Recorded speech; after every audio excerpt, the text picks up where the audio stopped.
Calaroga Shark Media. From Alaska, where we're trying to distract you from the Epstein Files, this is Ballot. Hey, Putin has a copy. Maybe he'll release them. Let's hit this. Hi, I'm Patrick Gutfield, and Trump and Putin are meeting in Alaska on Friday to discuss ending the war in Ukraine. And apparently they picked Alaska because, and I'm not making this up, it used to belong to Russia. Trump announced this summit after his own deadline passed. He'd given Putin until August 8th to agree to a ceasefire or face more sanctions. When that deadline came and went, instead of imposing sanctions, Trump said, you know what? Let's have a meeting instead. That's some serious art of the deal energy right there.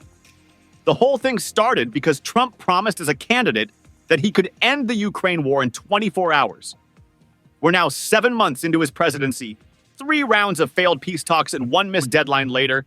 But hey, who's counting? Here's what makes this especially awkward. Ukraine's not invited, at least not yet.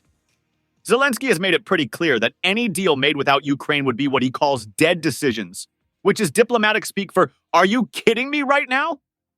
Trump's apparently floating the idea of swapping territories, which sounds very reasonable until you remember that one of those territories is someone else's country. The Russian presidential assistant said meeting in Alaska is quite logical because both countries are neighbors across the Bering Strait.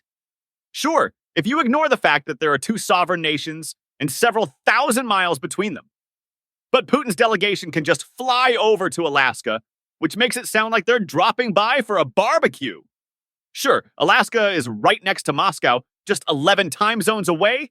It's not like it's as far away from Moscow as possible. That would be absurd.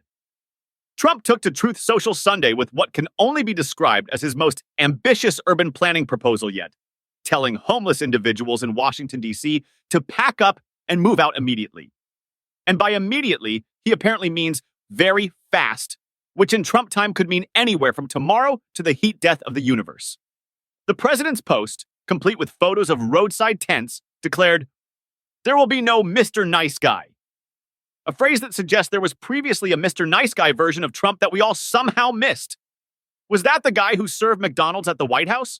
Because that might have been peak nice guy Trump right there.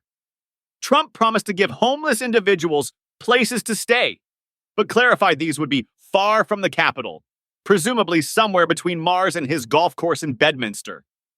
This comes as part of Trump's D.C. Safe and Beautiful executive order, which created a task force aimed at making the nation's capital more presentable.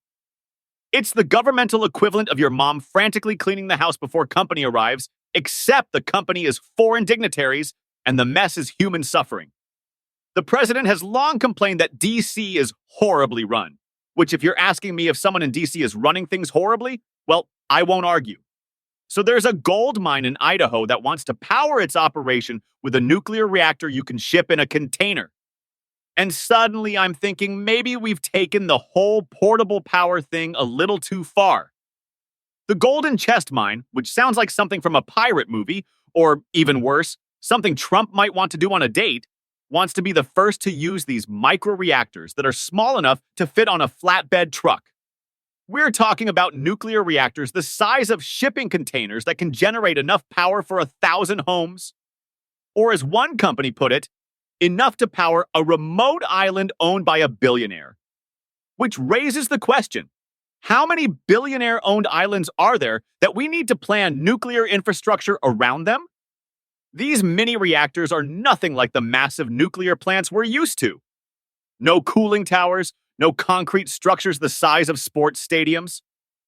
These use helium gas or molten salt for cooling and run on something called trisofuel.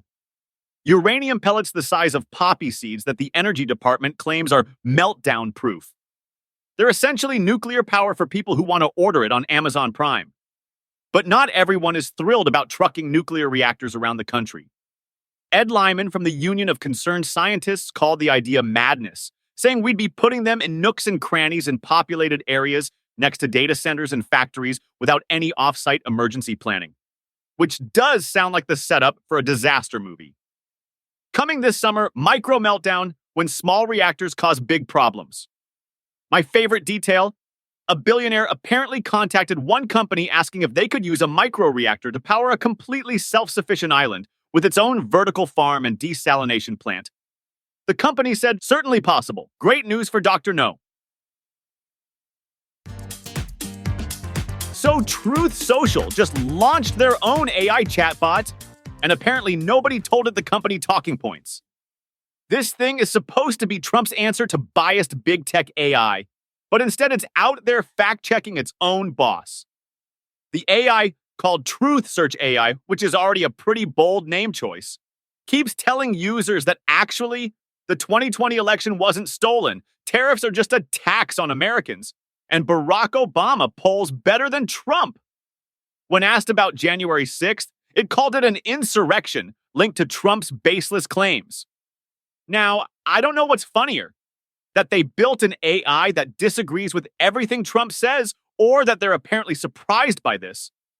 Trump spent years complaining about woke AI, signed an executive order demanding truth-seeking artificial intelligence, and then his own company creates a chatbot that immediately starts seeking some very inconvenient truths. The AI is powered by Perplexity, and when reporters asked them about it, they basically said, hey, we just make the technology.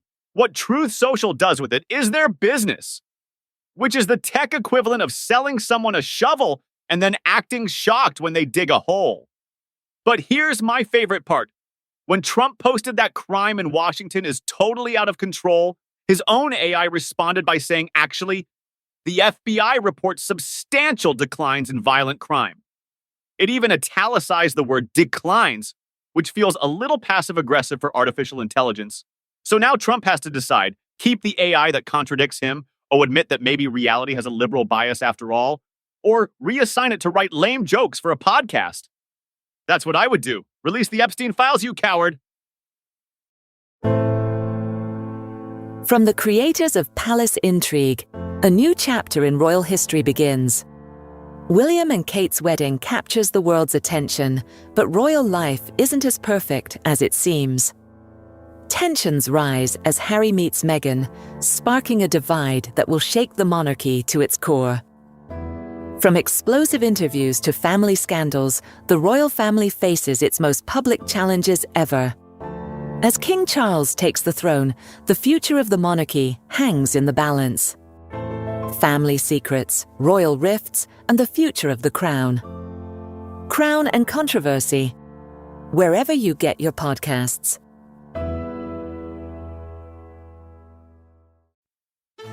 What if the biggest threat to the royal family is the royal family? I'm Mark Francis, host of Palace Intrigue, the daily podcast that goes behind the palace gates and straight into the headlines. Right now, we're digging into Entitled, the bombshell new book that claims Prince Andrew's ties to Jeffrey Epstein run deeper than ever imagined, with espionage, secret deals, and even possibly a Trump massage list. New episodes every day. Follow Palace Intrigue wherever you get your podcasts. Welcome to Alligator Alcatraz, a new podcast from Calaroga Shark Media. They built a detention center in the Florida Everglades to separate families and break spirits. Surrounded it with alligators, figured that'd be the end of it. What they didn't count on was Tommy Esperanza, a quiet maintenance worker who turned their bureaucratic nightmare into something extraordinary. While corrupt politicians profited from human suffering and incompetent officials created disasters with PowerPoint presentations, Tommy built an underground network that reunited families, exposed massive fraud, and brought down a congressman. Where the Gators were smarter than the guards, families fought back against systematic cruelty, and one man proved that wisdom beats authority every single time. Alligator Alcatraz, available wherever you get your podcasts.